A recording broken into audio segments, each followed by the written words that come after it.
नमस्कार दोस्तों, मैं डीएस ठोडा मैथ रीजनिंग बाय डीएस ठोडा यूट्यूब चैनल पर आप सभी का हार्दिक अभिनंदन करता हूं।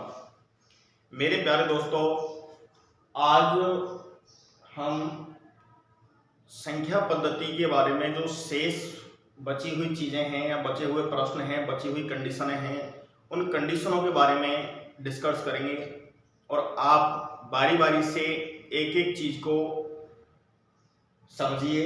यदि कोई समस्या आती है तो आप हमें कमेंट करके बता सकते हैं।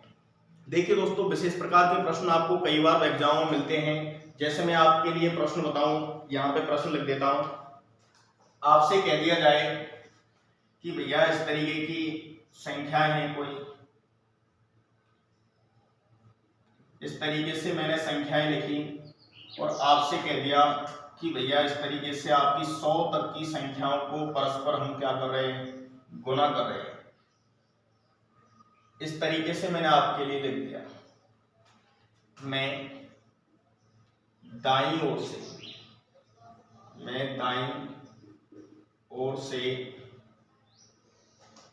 से शून्यों की संख्या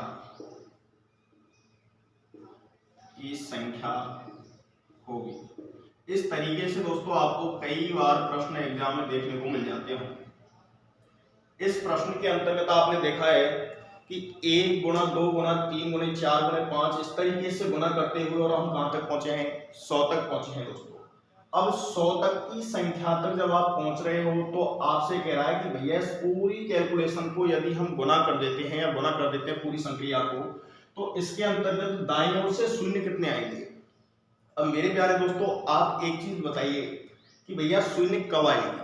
तो शून्य मेरे प्यारे दोस्तों कब आती है, जब 5 किसी भी समंक से गुना होगा।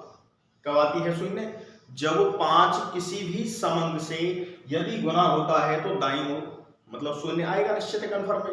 तो ऐसी स्थिति में अब आप देखिए, मैं आपसे कहता हूं कि भैया जैसे मैंने कह दिया आपसे 1 2 3 4 5 6 7 8 9 10, मैंने ये 10 तक गिनती लिखी। अब आपसे मैं कह रहा हूं कि दोस्तों यहाँ पे ये चीज बताइए मेरे को कि यहाँ पर हमने 1 से और 10 तक की गिनती जो लिखी है इसमें 2 कितनी बार यूज हुआ है। मैं आपसे यही प्रश्न पूछा है छोटा सा कि 1 से और 10 तक की जो गिनती लिखी है इसमें टोटल मिला के 2 कितनी बार यूज हुआ है। तो आप कहेंगे साहब कि 2 तो जी एक बार ही आ रहा है, लेकिन मेरे प्यारे दोस्तों एक बार तो ये 2 हो गया। इसको अगर देखें तो यहाँ कितने 2 हैं, 2 हैं भैया, 2 गुणा 2, तो ये भी स्थिति आ जाती है। तो 3 बार हो गया यहाँ तक। यहाँ देखेंगे तो 2 गुणे 3, तो एक बार यहाँ आ गया, 2 बार ये था पहले से और एक बार इधर था। फिर आप देखेंगे तो यहाँ पे तो साहब 2 की पावर 3 बोले 2 गुना 2 गुना 2, ये वाली स्थिति हो गई। और यहाँ पे दोस्तों आप देखेंगे तो 2 गुना 5, ये वाली कंडीशन है। तो 2 टोटल कितनी बार यूज हुआ है, तो देखेंगे आप 1 2 3 4 5 6 7 और 8। तो मेरे प्यारे दोस्तों 10 तक की गिनती को लिखने के लिए कितने 2 के अंक की आवश्यकता पड़ेगी। तो आप कहेंगे साहब कितने अंकों की आवश्यकता पड़ेगी दोस्तों, 8 डिजिट की आवश्यकता पड़ेगी। बोले तो 8 2 बार मतलब 2 है जो 8 बार यूज करना पड़ेगा 10 तक की गिनती के लिए, क्योंकि आप देख रहे हैं कितने 2 के अंक निकल गए। तो ऐसे ही मैं आपसे कहूं कि साहब 3 कितनी बार यूज होगा, तो 3 के लिए आप क्या करेंगे। तो मेरे प्यारे दोस्तों देखो वही कहानी कि साहब एक बार तो 3 ये रहा, एक बार 3 ये आ गया, इधर 2 बार 3 आ रहा है, 3 3, ये वाली कंडीशन है। तो कितनी बार यूज हुआ है, 1 2 3 4 बार हो गया। कि साहब आप ऐसे चलो 10 तक की आप लिए, आप 100 तक की करके बताना। इस तरीके से यदि आपसे पूछता है वो, तो आप क्या करेंगे। उसके लिए मेरे प्यारे दोस्तों सबसे बेहतर और सीधा तरीका है कि जिस अंक के बारे में आपसे पूछा जा रहा है, जैसे मैंने पूछा था 2 के बारे में, तो आप कुछ भी नहीं करना है। आपको 2 10 में किसका भाग दे दो, 2 का। जिस डिजिट के बारे में पूछ रहा है वो 2 के बारे में पूछा था, इसलिए मैं 2 का भाग दिया। कितनी बार गया दोस्तों, 5 बार। अब 5 बार तो हो गया, लेकिन क्या 5 में 2 का भाग अपने जा सकता है, तो बिल्कुल दोस्तों जाएगा। तो एक बार दे दीजिए, 2 का भाग देंगे कितनी बार जाएगा दोस्तों, 2 बार जाएगा। यहाँ शेष से हमें कोई मतलब नहीं है, शेष कुछ भी बचे। फिर आप आगे 2 में क्या 2 का भाग जा सकता है, तो बिल्कुल सर जाएगा। तो 2 में 2 का भाग पौने दे दीजिए, कितनी बार गया दोस्तों, एक बार। टोटल अब इनको आप जोड़ दीजिए, तो भैया 5 और 2 7 और 1 8। तो 8 बार 2 के अंक का हमने क्या किया है, उपयोग किया है, कहां तक, 10 तक की गिनती को लिखने के लिए, जो मैंने आपको बेसिक कॉन्सेप्ट यहां से क्लियर कर दिया है।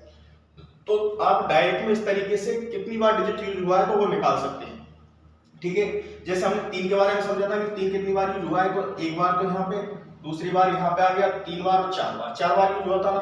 तो आप एक काम कीजिए, 10 तक की गिनती के लिए भैया 3 निकालना है हमको, तो 3 का भाग दे दीजिए, 3 3 9, शेष बचा, शेष से हमें कोई मतलब नहीं है। अब मेरे प्यारे दोस्तों पने 3 में 3 का भाग दीजिए, कितनी बार जाएगा, एक बार। तो भैया टोटल कितनी बार यूज आ गया, 3 और 1 4 बार। तो दोस्तों आपको ये बता चुका हूं मैं कि एक बार, 2 बार, 3 बार और 4 बार। इस तरीके से आप प्रत्येक अक्षर को, मतलब कितनी बार उसका यूज हो रहा है काउंटिंग के अंतर्गत, तो वो निकालने के लिए आप ये यूज कर सकते हैं। तो ऐसे ही इसी कहानी से रिलेटेड है ये सवाल। तो मेरे प्यारे दोस्तों आपसे पूछा है दाईं ओर से शून्यों की संख्या, कि भैया कितनी शून्य आएंगी, तो शून्य आती कब है, पहले ये दिमाग लगाइए। तो शून्य का निर्माण मेरे प्यारे दोस्तों जब जब 5 किसी भी समंक से गुना होगा, कौन, 5, जब जब 5 किसी भी समंक से गुना होगा तो दाईं ओर बोले तो शून्य निकल के आएगा। तो ऐसी स्थिति में यहाँ पे ये देखिए कि 1 से और 100 तक की गिनती को यदि आप इस तरीके से गुणा कर रहे हो तो यहाँ पे 5 कितनी बार यूज हो रहा है, तो भैया 5 यूज करने के लिए आप क्या करेंगे, तो उसमें ऐसे ही आपको 5 निकालना पड़ेगा। तो देखिए मैं आपसे कह दूं कि भाई 5 निकालना है हमें, 100 तक की संख्या दी है, तो आप 5 का भाग दे दीजिए, भैया कितनी बार गया, 20 बार। फिर पुनः 20 में भाग दीजिए किसका, 5 का, कितनी बार गया, 4 बार। अब दोस्तों के 4 में 5 का भाग जाएगा, नहीं जाएगा ना, तो टोटल मिला के 5 का उपयोग कितनी बार होगा यहाँ पे, 24 बार। अब समंकों की कोई कमी है क्या, कोई कमी नहीं है भाई, 100 तक की संख्याओं में समंक तो काफी बार आएगा, क्योंकि 10 तक ही आपने देखा, वहीं आपके 8 बार 2 का डिजिट यूज हो गया। तो ऐसी स्थिति में समंक तो काफी पड़े हैं, लेकिन 5 कितनी बार यूज होगा, 24 बार। जब 5 24 बार यूज हो रहा है तो 5 के बिना तो जीरो का निर्माण संभव ही नहीं है। तो ऐसी स्थिति में दाईं ओर से जो शून्यों की संख्या है वो कितनी आएगी दोस्तों, 24 आएगी। क्या आएगी, 24। अब मैं आपसे कहूं कि साहब इस चीज को मैंने ये तो छोड़ दिया साहब, अब आपको दूसरा प्रश्न कह देता हूं, यही कि 1 गुना 2 गुना 3 गुने 4 गुने 5 dot dot dot 148 into 149 into 150। आप कहेंगे साहब 150 तक की संख्याओं को यदि परस्पर गुणा कर दिया जाए, परस्पर गुणा किया जाए तो दाईं ओर से शून्यों की संख्या होगी, शून्यों की संख्या होगी। मेरे प्यारे दोस्तों ये आपका ऐसी ही कंडीशन का सवाल है, तो आपको कुछ भी नहीं करना है, चाहे कुछ भी दे प्रश्न के अंतर्गत। आपसे दाईं ओर से शून्यों की संख्या पूछिए तो आपको क्यों शून्य कब आएगा, जब उसमें किसका भाग जाना है मेरे प्यारे दोस्तों, मतलब 5 उसके अंतर्गत होना चाहिए, और वो समंक तो काफी आ ही जाएंगे। तो यहाँ से 5 के डिजिट देख लीजिए आप, 150 तक की गिनती में कितनी बार 5 को यूज करो, तो 150 में किसका भाग दे दीजिए, 5 का। 150 मेरे प्यारे दोस्तों 5 का भाग देंगे तो 30 बार जाएगा। फिर एक बार 30 में पुनः 5 का भाग दे दीजिए, 6 बार गया। क्या 6 में 5 का भाग जा सकता है, तो बिल्कुल दोस्तों जा सकता है। तो 6 में एक बार 5 का भाग और दे दीजिए, 5 एकम 5। तो टोटल मिला के कितनी बार हो गया दोस्तों 5 का यूज, तो 30 और 6 36 और 1 37। अर्थात हम कह सकते हैं कि भैया 1 से और 150 तक की संख्याओं को यदि आप गुणा करते हैं तो दाईं ओर से शून्यों की संख्या कितनी होगी, 37 होगी मेरे प्यारे दोस्तों। ठीक है, तो इसलिए इस कंडीशन से आप चाहें तो डायरेक्ट शून्यों की संख्या निकाल सकते हैं, और किसी भी डिजिट के बारे में यदि आपको निकालना है तो आप इसी तरीके से निकालिए। ठीक है, वैसे मैंने कंसेप्ट आपको 2 लेके 3 लेके समझा दिया है पूरा। अब यहां से आपसे हो सके वो 1000 तक की संख्याओं को ना करवा दे और दाईं ओर से शून्यों की संख्या पूछ ले, मेरे प्यारे दोस्तों वैसे कैलकुलेशन करने बैठ गए तो सारा टाइम वहीं बर्बाद है। ठीक है, तो ऐसी स्थिति के लिए आपको मेरे प्यारे दोस्तों करना क्या है कि आप भैया जिस अंक के बारे में पूछा है उसी का भाग दे दो। अब मैं 5 का भाग क्यों दे रहा हूँ, आपके दिमाग काम कर रहा होगा कि साहब दाईं ओर से शून्यों की संख्या पूछी और आप जबरदस्ती 5 का भाग देने जा रहे हो, देते जा रहे हो। क्यों दे रहे हो भाई? तो 5 का भाग इसलिए दे रहे हैं दोस्तों क्योंकि बिना 5 के जीरो का निर्माण संभव नहीं है। यदि आप किसी भी सम को 5 से गुणा करोगे तो मेरे प्यारे दोस्तों शून्य निकल के आएगी। तो इसलिए आपको यहाँ पे किसका भाग दिया है मैंने? 5 का भाग दिया है। ठीक है, चलिए आगे चलते हैं। ठीक है, एक ये अपनी कंडीशन थी, इसको आपने अच्छे से समझा होगा। और मेरे प्यारे दोस्तों यदि समझ में नहीं आता है तो आप पुनः दोबारा से मेरे को कमेंट करके बता सकते हैं, मैं कमेंट के माध्यम से या पुनः वीडियो के माध्यम से आपको समझा दूंगा। ठीक है भाई, चलिए देखिए नेक्स्ट क्वेश्चन की यदि हम बात करते हैं तो एक तो अपनी ये कंडीशन थी कि भैया शून्यों की संख्या के लिए पूछा था। अब मैं आपसे कह रहा हूं कि भैया कोई डिजिट आपको दे रखा है और उसमें से कह दिया जाए कि भैया इसमें से क्या घटाएं क्या जोड़ें कि ये संख्या किसी संख्या से पूर्णतः विभक्त हो जाए। तो ऐसी कंडीशन के लिए मेरे प्यारे दोस्तों मैं आपके लिए सवाल ले लेता हूं कि 3100 में से वह कौन सी, मैंने कह दिया एग्जाम्पल क्या है, 3100 में से वह 3100 में से कौन सी वह छोटी से छोटी, 3100 में से वह कौन सी छोटी से छोटी संख्या घटाई जाए, छोटी से छोटी संख्या घटाई जाए कि शेष बची संख्या 17 से पूर्णतः विभक्त हो, 17 से पूर्णतः विभक्त हो। ये प्रश्न मेरे प्यारे दोस्तों पढ़िए एक बार ध्यान से।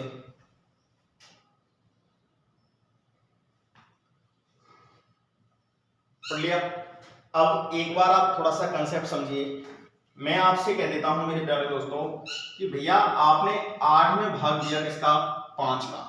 अब मेरे प्यारे दोस्तों आप 8 में भाग दे रहे हो 5 का, तो मैं आपसे कहूं कि भैया इस भाग को पूरा कीजिए एक बार, तो आप कहेंगे साहब 5 एकम 5, एक बार भाग गया, हमने घटाया तो यहाँ पे 3। अब मेरे प्यारे दोस्तों मेरे को ये चीज बताइए कि अगर इस 8 के अंतर्गत जो है उसमें से यदि मैं 3 कम कर दूं, कि 8 में से मैं 3 कम कर दूं तो क्या बचेगा? 5 बचेगा, और 5 में दोस्तों 5 का भाग जाएगा। तो हम क्या करें साहब कि इसको विभक्त करना है, तो इसमें से क्या घटाएं? मैं कहूं 8 में से क्या घटाएं कि वो संख्या 5 से पूर्णतः विभक्त हो जाए, इस तरीके का प्रश्न बन गया। तो ऐसी स्थिति में दोस्तों आपने देखा कि साहब आप कहेंगे साहब 8 में से आप 3 कम कर दीजिए तो आपका 5 से पूरी तरह विभक्त हो जाएगा। 3 आया कहां से? तो मेरे प्यारे दोस्तों 3 क्या है? आपका शेषफल है। 3 क्या है? शेषफल है। आप थोड़ी देर के लिए समझिए कि भैया मैं 8 में से 3 को कम कर देता हूं, मैंने शेषफल निकाला है, उस 3 को आप कम कर रहे हो तो क्या बचेगा आपका? 5। और दोस्तों 5 में 5 का भाग देंगे तो आपका पूरी तरह जाएगा ना, मतलब एक बार भाग जाएगा और पूरी तरह आपका क्या आ जाएगा?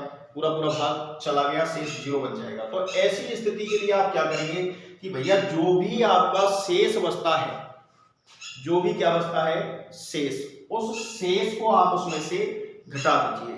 यदि मैं आपसे कह दूं कि दोस्तों इसमें कम से कम क्या जोड़ा जाए, अब आपसे क्या कहा है कि कम से कम क्या जोड़ा जाए कि ये संख्या 5 से पूर्णतः विभक्त हो जाए। तो मेरे प्यारे दोस्तों आप ये बताओ मेरे को 8 में क्या जोड़ूं कि वो 5 से पूर्णतः विभक्त हो जाए। तो भैया 8 से बड़ी 5 से विभक्त संख्या कौन सी है? 10 है ना। तो मेरे प्यारे दोस्तों 5 दूनी 10, 2 बार पूरा चला जाएगा। अगर इसमें 2 और जोड़ दें तब भी ये संख्या किससे विभक्त होगी? 5 से ही विभक्त हो जाएगी। तो ऐसी स्थिति में 2 कहां से आया? तो मेरे प्यारे दोस्तों यहां से मैं कह सकता हूं क्या कि भैया 2 है भाजक और शेषफल का डिफरेंट। 5 में से मैंने 3 को घटा दिया तो क्या निकल गया? 2। तो अब आप एक चीज दिमाग में रख लीजिए, चाहे तो नोट करके लिख सकते हो क्या कि यदि प्रश्न में आप एक चीज ध्यान से समझो, देखो मैं नोट करके लिख देता हूं इस चीज को, यहां से आप लिख लेना। यहां से देखिए यदि प्रश्न में घटाने की बात करें तो सदैव शेष फल को घटाते हैं। जब भी घटाने की बात करें तो भैया किसको घटाते हैं? शेष फल को घटाते हैं। और यदि जोड़ने की बात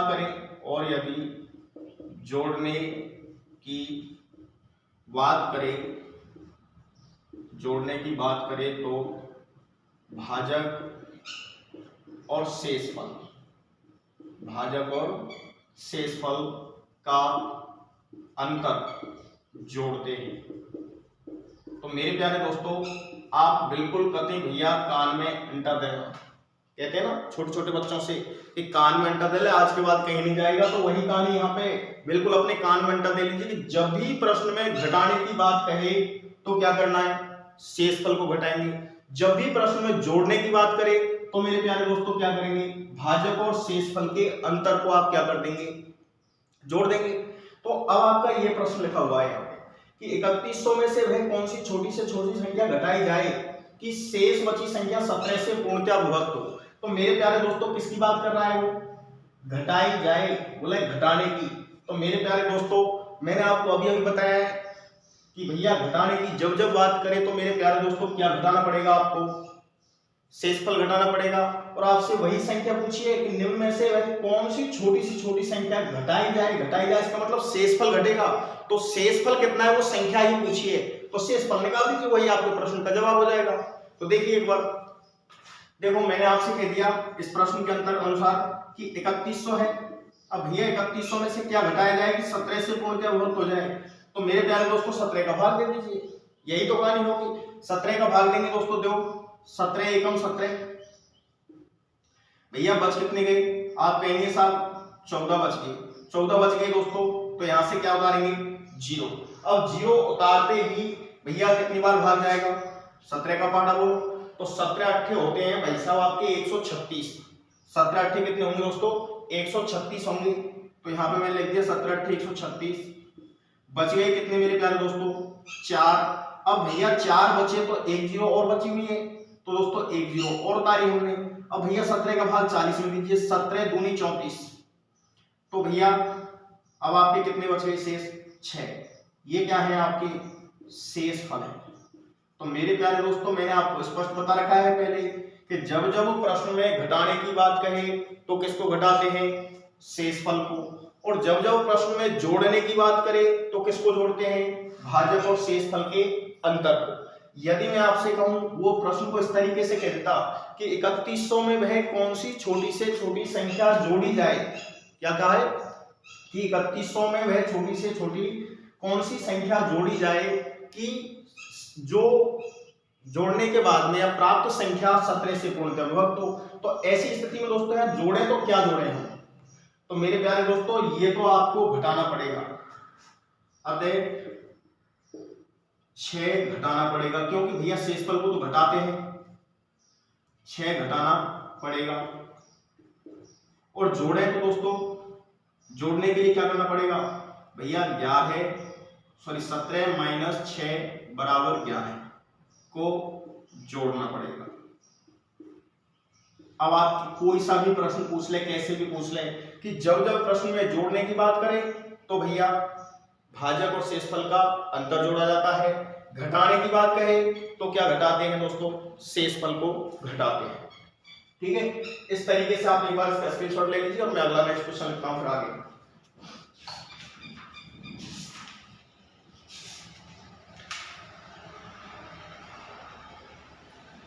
लिख दिया जी? देखिए सर,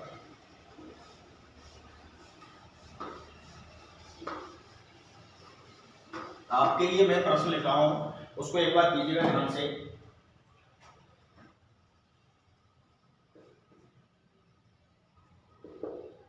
सातवां या 5वां नंबर का जो भी क्वेश्चन है, मेरे प्यारे दोस्तों मेरे को एक चीज बताइए, मैं आपसे कहूं कि एक अंक की सबसे बड़ी संख्या कौन सी है?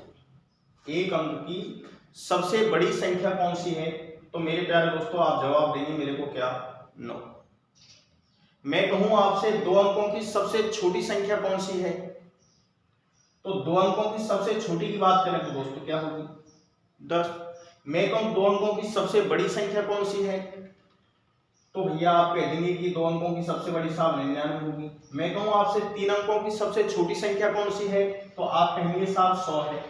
तो मेरे प्यारे दोस्तों यहां से एक चीज सुनिए, आप समझिए थोड़ा सा कि जब बड़ी संख्या की वो बात करें तो 9 के अंक लेने, और छोटी की बात करें तो मेरे प्यारे दोस्तों 10 लेना पड़ेगा, या फिर 100 लेना पड़ेगा, या 1000 लेना पड़ेगा, या 10,000 लेना पड़ेगा, या 10 लाख लेना पड़ेगा। ठीक है, इस तरीके से मतलब एक लिख के और जीरो की संख्या बढ़ानी है आप। ठीक है, छोटी और बड़ी की थोड़ी सी ध्यान रखना। अब आपका एक ऐसा ही प्रश्न है कि 5 अंकों की वह बड़ी से बड़ी संख्या ज्ञात करो। क्या कह रहा है दोस्तों? 5 अंकों की वह बड़ी से बड़ी 5 अंकों की वह बड़ी से बड़ी संख्या ज्ञात करो। बड़ी से बड़ी संख्या ज्ञात करो जिसको 5 अंकों की वह बड़ी से बड़ी संख्या ज्ञात करो जिसको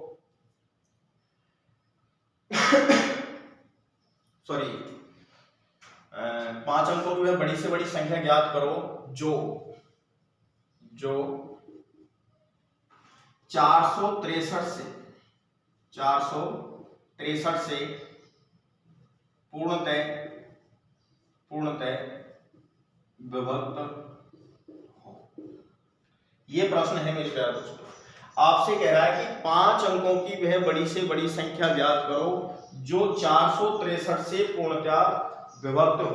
अब भैया पूर्णतः विभक्त करनी है आपको 463 से, तो मेरे प्यारे दोस्तों आपकी वही कहानी कि भैया 463 से विभक्त करनी है। तो सबसे पहला काम तो ये देखिए कि भैया 5 अंकों की बड़ी से बड़ी संख्या है क्या।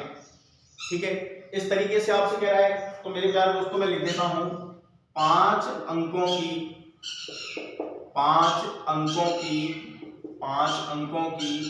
सबसे बड़ी 5 अंकों की सबसे बड़ी संख्या 5 अंकों की जो सबसे बड़ी संख्या है वो होगी मेरे प्यारे दोस्तों 99999।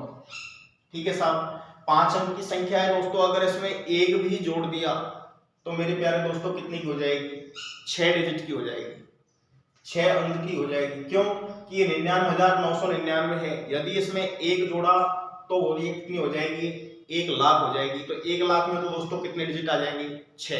तो इससे बड़ी और कोई संख्या नहीं हो सकती 5 अंकों की। चलो साहब ये तो ठीक है। अब मेरे प्यारे दोस्तों आपसे कह रहा है कि वो विभक्त किससे होनी चाहिए? विभक्त किससे होनी चाहिए? 463 से विभक्त होनी चाहिए। अब भैया 463 से यदि हमको विभक्त करना है तो आप एक बात बताइए कि बड़ी से बड़ी चाहिए, तो इसमें हम जोड़ तो सकते हैं नहीं एक भी। क्या नहीं कर सकते? जोड़ तो एक भी सकते नहीं है, अर्थात जोड़ते तो क्या जोड़ते? भाजक और शेषफल का अंतर जोड़ते, लेकिन जोड़ तो सकते नहीं। अगर एक भी जोड़ा तो ये 6 डिजिट की हो गई, और हमें चाहिए 5 अंकों की, तो घटाना पड़ेगा इसमें से। अब दोस्तों घटाते क्या है? तो वो सदैव किसको घटाते हैं? शेषफल को। तो सबसे पहले तो यहाँ पे शेषफल निकालिए आप। अब शेषफल निकालने के लिए क्या करना पड़ेगा? भाग देना पड़ेगा दोस्तों। तो आप देख लीजिए यहां से, मैं कह रहा हूं आपसे 99,999 में भैया भाग देना पड़ेगा जिसका 463 का। अब 463 का भाग दीजिए दोस्तों, तो आप देखेंगे यहां से 2 बार दे दें भैया, 3 दूनी 6, 6 दूनी 12 और 4 दूनी 8 और 1 9, 926 हो गया। इधर देखा तो आपका दोस्तों कितना बच गया?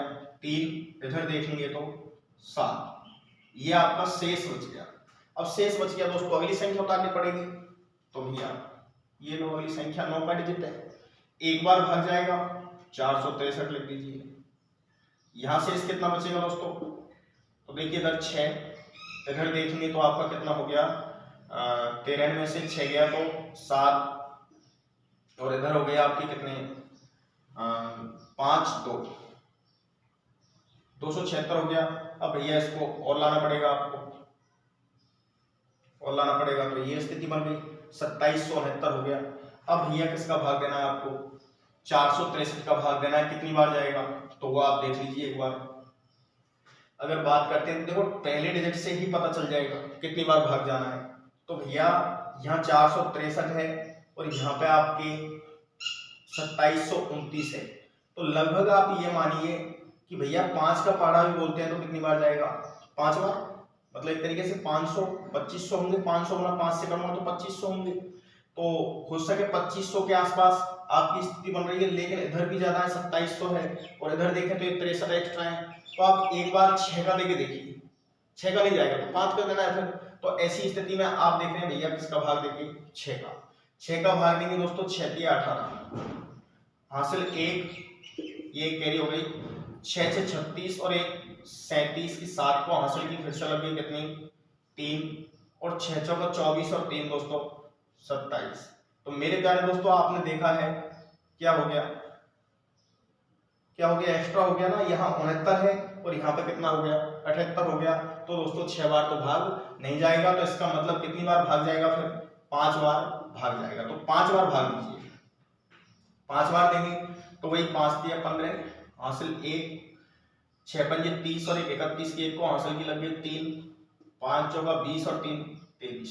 ये आपकी स्थिति आई। अब दोस्तों घटा दीजिए तो देखिए 4, इधर भैया 5, इधर देखें तो 4। तो भैया ये 454 ऐसी संख्या है कि यदि इसमें से हम 454 घटा दें तो ये जो शेष बची संख्या है वो किससे विभक्त होगी, 463 से पूर्णतः विभक्त होगी। किससे होगी, 463 से पूर्णतः विभक्त होगी। कब, जब इस संख्या में से क्या घटा दिया जाए, क्या घटाएं, 454 घटाएंगे तभी विभक्त होगी। अब आपसे कह दो मैं कि साहब जोड़ क्यों नहीं रहे, तो मेरे प्यारे दोस्तों जोड़ेंगे तो जोड़ने में भी ज्यादा दिक्कत नहीं है, क्योंकि आप 9 जोड़ दीजिए सिर्फ। भाई इधर 7 4 11 जोड़ने पड़ेंगे आपको। 11 जोड़ते ही ये संख्या विभक्त हो जाएगी। लेकिन तुम तो 11 की बात कर रहे हो दोस्तों, अगर एक भी जोड़ा इसमें तो ये 6 डिजिट की होगी, तो इसलिए घटाना पड़ेगा आपको। तो फिर संख्या कैसे निकलेगी दोस्तों, मैं कह रहा हूं अतः संख्या क्या होगी मेरे प्यारे दोस्तों। तो आप कहेंगे साहब 99,999 में से आप 454 कम कर दीजिए तो आपकी संख्या निकल जाएगी।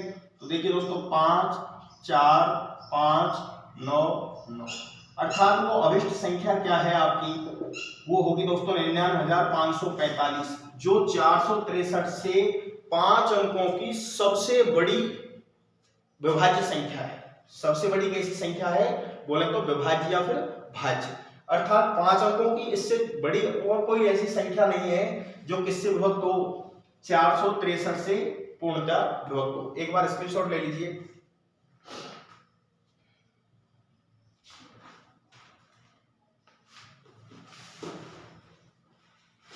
देखिए भाई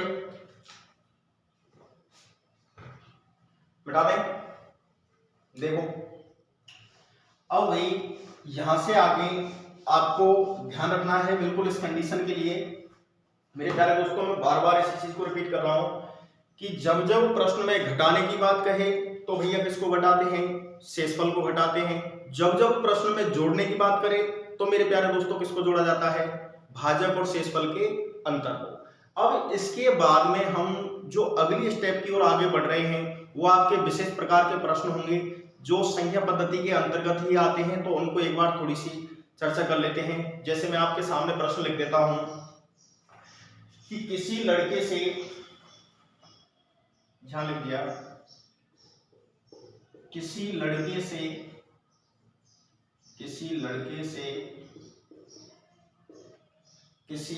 से एक संख्या को, किसी लड़के से एक संख्या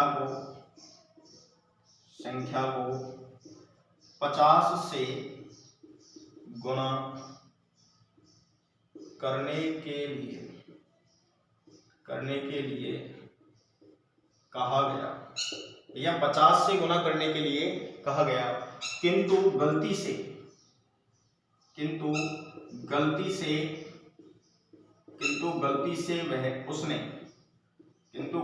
उसने 30 से गुणा कर दिया। 30 से गुना कर दिया।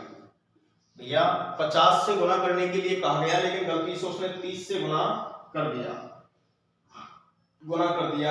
इस प्रकार प्राप्त उत्तर सही उत्तर से 400 कम था। इस प्रकार प्राप्त उत्तर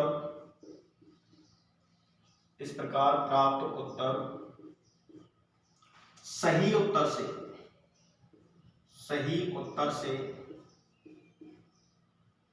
400 कम था। अतः वह संख्या कौन सी है? मेरे प्यारे दोस्तों, एसएससी के अंतर्गत ये प्रश्न पूछा जा चुका है। 4/7/2012 के अंतर्गत 10, 20, 30, 40 इसके विकल्प हैं। यहां लिख देता हूं विकल्प 10, 20, 30, 40। ये आपके 4 विकल्प हैं ABCD।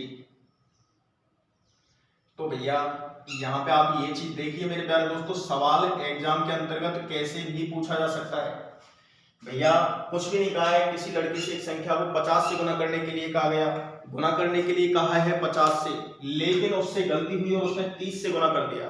अब भैया जब 50 से गुना करता उसकी तुलना में 30 से गुना करेगा तो निश्चित है मान तो कम होना ही है। क्यों कि कहा तो आप 50 गुना करो किसी चीज का, 30 से गुना कर रहे हो, तो भैया 20 गुने का तो वैसे फर्क हो गया ना। तो ऐसी स्थिति में क्या करना है आपको, देखिए मैं लिख देता हूं। आप मेरे प्यारे दोस्तों यहाँ पे आप की माना संख्या, भैया संख्या आपसे पूछिए, संख्या आप क्या मान लीजिए दोस्तों, x मान लीजिए। अब आपसे उसने कहा है कि 50 से गुना करने के लिए कहा गया, भैया आप 50 से गुना कर दीजिए, 50x हो गया, गुना कर दिया मैंने। ऐसे ही 50 से गुना करने के लिए कहा गया, किंतु गलती से उसने 30 से गुना कर दिया, और उसने गलती क्या की है कि भैया 30 गुना x कर दिया, और उससे कहा कितने की, 50 की।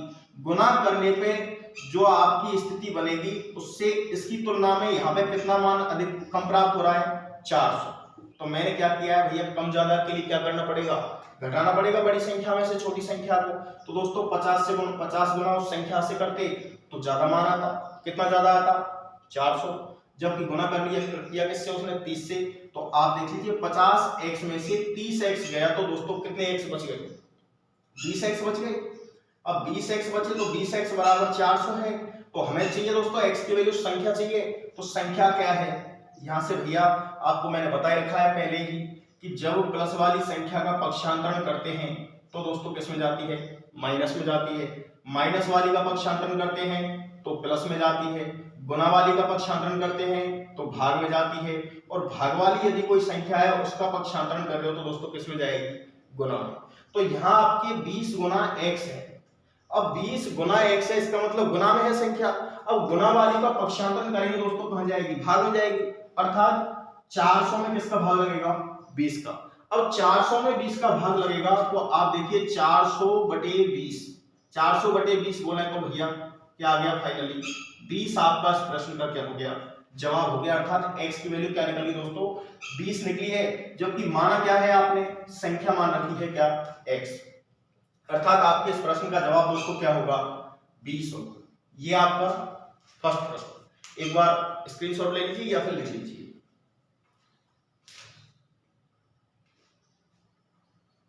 बता दें, देखिए अगला क्वेश्चन। नेक्स्ट क्वेश्चन है, दो संख्याओं का योग,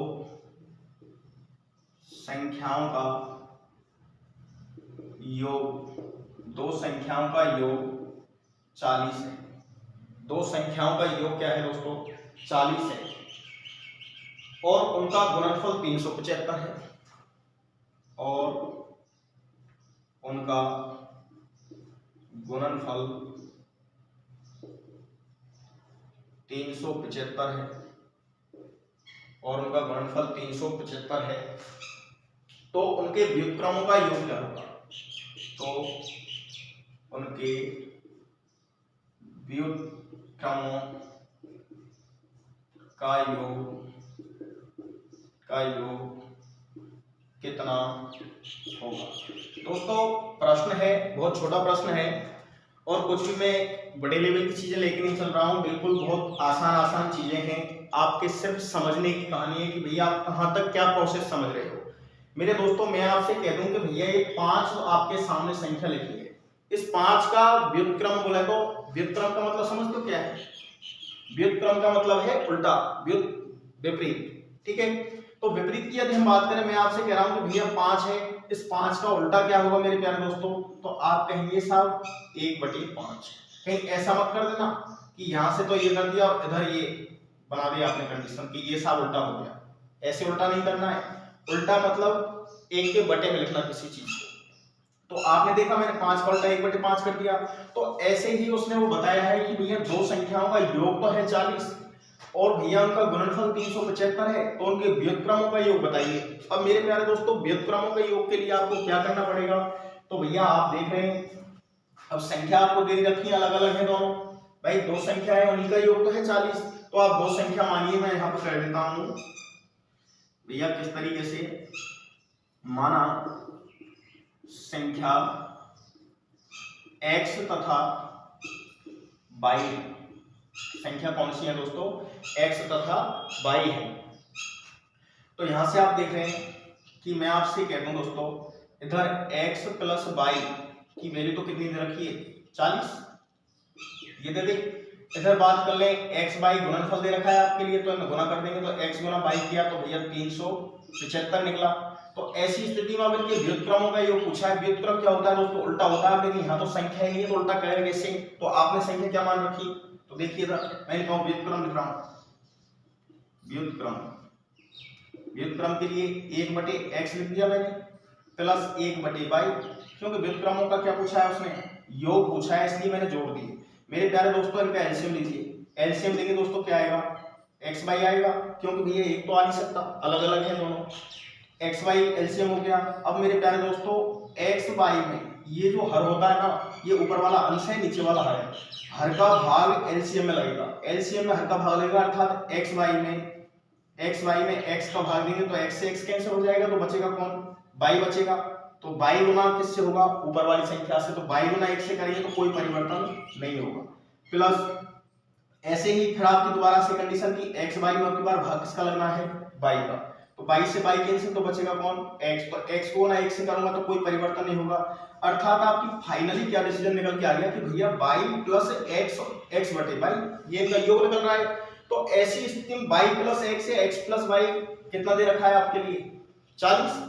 जैसे मैं आपसे कहूं कि 2 प्लस 3 जोड़िए, तो आप कहेंगे साहब 5 आ गया, और आपसे मैं कह दूं 3 प्लस 2 कीजिए, तब क्या बताओगे? अलग बताओगे क्या? नहीं ना। तो ऐसी स्थिति में 5 ही होगा, चाहे मैं y प्लस x जोड़ूं या x प्लस y जोड़ूं, तो योग तो भैया कितना आएगा? 40 ही आएगा। तो y प्लस x की वैल्यू तो क्या आ गई? 40, और भैया x y की वैल्यू आपके सामने दे रखी है 375। तो ये आपके क्या हो गए? व्युत्क्रमों का योग हो गया। अब आपको भिन्न में ऑप्शन कैसे दे रखे हैं, वो ऑप्शन के ऊपर डिपेंड करेगा कि आपको ये दे रखा है, कैलकुलेशन करके दे रखा है, तो एक बार 5 से काट दीजिए। 5 8 40, 5 से काटेंगे 5 7 35, बच गए 2 5 25, अर्थात 8/75 ये इनके किसका है? व्युत्क्रमों का क्या है? योग है। ठीक है भाई, तो आप एक बार समझ लीजिए।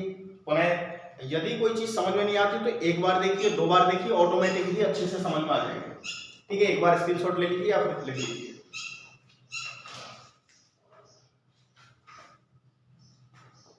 बेटा भाई चलो, अब क्वेश्चन संख्या 8 होगी। नेक्स्ट एग्जांपल नंबर 8 के अंतर्गत क्या है दोस्तों?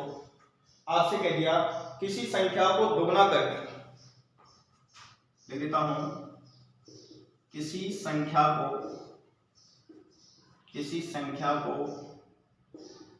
दोगुना करके, किसी संख्या को दोगुना करके उसमें 9 जोड़ा जाता है। किसी संख्या को दोगुना करके उसमें 9 जोड़ा जाता है। यह आपसे कहा है कि किसी संख्या को दोगुना करके उसमें 9 जोड़ा जाता है। इस प्रकार प्राप्त संख्या का तिगुना, इस प्रकार प्राप्त संख्या का तिगुना, इस प्रकार प्राप्त संख्या का तिगुना 75 के बराबर है। तिगुना 75 के बराबर है। देखो दोस्तों, यदि लैंग्वेज समझ में नहीं आती, एक बार पुनः पूरी लैंग्वेज को पढ़ें कि किसी संख्या का दोगुना करके उसमें 9 जोड़ा जाता है। फिर कह रहा है आगे, इस प्रकार प्राप्त संख्या का तिगुना 75 के बराबर है, तो वह कौन सी संख्या है? बराबर है तो वह कौन सी संख्या है? तो वह कौन सी संख्या है? इस तरीके से दोस्तों आपका प्रश्न है। एक बार समझिए, समझने का प्रयास कीजिए प्रश्न को।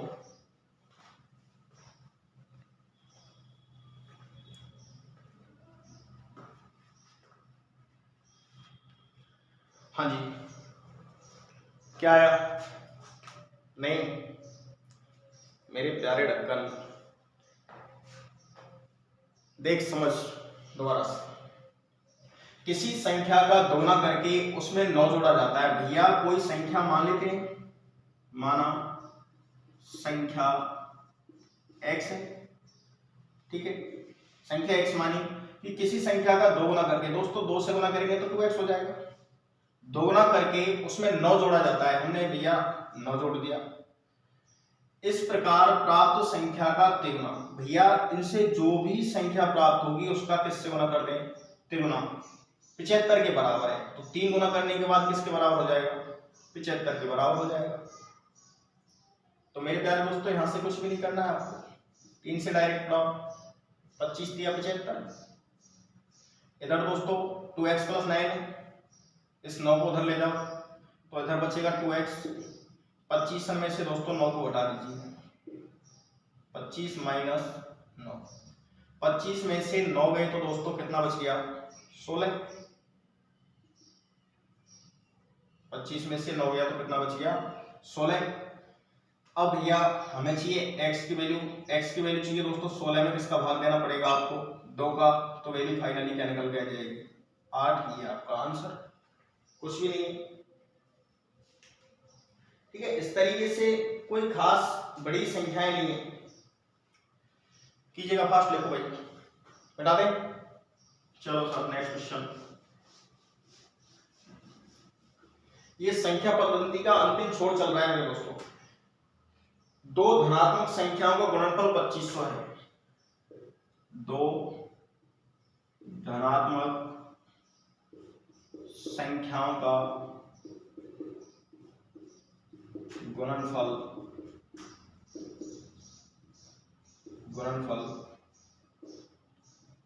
2500 है। भैया कोई भी 2 धनात्मक संख्या है, उनको यदि गुणा करें तो कितना होता है? गुणनफल 2500 है। यदि एक संख्या दूसरी संख्या की 4 गुनी है, यदि एक संख्या दूसरी संख्या की, यदि एक संख्या दूसरी संख्या की 4 गुनी है, यदि एक संख्या दूसरी संख्या की 4 गुनी है, तो दोनों संख्याओं का योग है। तो दोनों संख्याओं का योग है। ये आपसे प्रश्न पूछा है दोस्तों। विकल्प दिए हैं वैसे इसके 25, 125, 225, 250, ठीक है। योग विकल्प तो देखेंगे बाद में, पहले आप बेसिक से कीजिए। कह रहा भाई 2 धनात्मक संख्याओं का गुणनफल कितना है? 2500। यदि एक संख्या दूसरी संख्या की 4 गुनी है। मेरे प्यारे दोस्तों, संख्या है आपकी 2, फर्स्ट और सेकंड मैंने मान लिया। ये अगर x है तो ये वाली दोस्तों 4x हो जाएगी। कितनी होगी? 4x होगी। अब आपसे कह रहा है कि इन संख्याओं का गुणनफल 2500 है, तो दोस्तों आप भी गुणा कर दीजिए। गुणा करेंगे तो आपकी क्या स्थिति आएगी? 4x²। जबकि प्रश्न के अनुसार गुणनफल कितना दिया है? 2500। तो आप कैलकुलेशन कर दीजिए। 4 का भाग दे दीजिए 10, 4 से 24 बच गया 1, 4 दूनी 8, 4 पंजे 20, 625। तो x की वैल्यू क्या आएगी दोस्तों, इधर स्क्वायर हटेगा तो इधर अंडर रूट लग जाएगा, तो 625 का अंडर रूट, x की वैल्यू क्या आ गई दोस्तों 25। अब x की वैल्यू 25 है और आपसे पूछ रहा है दोनों संख्याओं का योग। मेरे प्यारे 4x तो ये थी और 1x ये थी, तो कितना हो गया फाइनली 5x। x की वैल्यू कितनी है 25, तो भैया 5 गुना x, x की जगह मैंने क्या रख दिया 25 रखते ही 25 गुना 5 से करेंगे तो 25 पंजे 125, दैट्स ऑल। ये आपका आंसर निकल के आ जाएगा। तो इस तरीके से आप चाहें तो आराम से संख्याओं को, सवालों को अच्छे ढंग से कर सकते हैं।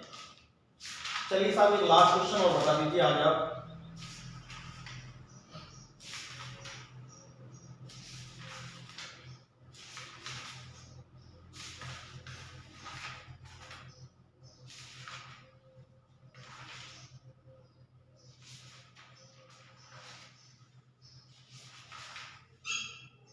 नहीं आई बात समझने में? देखिए भाई योग दे रखा है आपके लिए, योग दे रखा है, वो सॉरी दो धनात्मक संख्या है, उनका गुणनफल दिया है 2500। यदि एक संख्या दूसरी संख्या की 4 गुनी है तो दोस्तों मेरे प्यारे दोस्तों मैंने यहाँ पे मान लिया फर्स्ट और सेकंड दो संख्याएं मानी, फर्स्ट सेकंड संख्या मानी, एक संख्या है दूसरी संख्या की 4 गुनी है, अर्थात ये x है तो ये 4x हो गई 4x हो गई। आपने गुणा किया 4x स्क्वायर हो गया, जबकि गुणनफल दिया कितना है उसने प्रश्न के अनुसार 2500 है, 4 का भाग 2500 में देंगे 625 बार कटेगा, इधर x स्क्वायर है। अब स्क्वायर से दोस्तों इधर से स्क्वायर हटाएंगे तो इधर क्या लगेगा अंडर रूट लग गया, तो मैंने स्क्वायर को हटाया इधर अंडर रूट लगा दिया। भैया x की वैल्यू कितनी निकल गई, क्योंकि अंडर रूट किसका होता है 625, 25 का होता है, तो x की वैल्यू क्या आ गई 25 आ गई। अब आपसे पूछा है कि दोनों संख्याओं का योगफल कितना होगा, तो मेरे प्यारे दोस्तों योगफल की यदि हम बात करें तो भैया 4x तो ये है और 1x ये है, तो 4x और 1x कितना हो गया योग 5x हो गया, जबकि x की वैल्यू क्या निकल के आई आपके सामने 25। भैया x की जगह 25 रख दिया मैंने, 5 गुना 25 बराबर फाइनली आंसर आपको क्या निकल गया 125। आज के लिए दोस्तों इतना ही काफी, और बाकी यदि कोई समस्या आती है तो आपकी समस्या समाधान के लिए मैं पूरी तरह समर्पित हूं। धन्यवाद दोस्तों, जय हिंद जय भारत।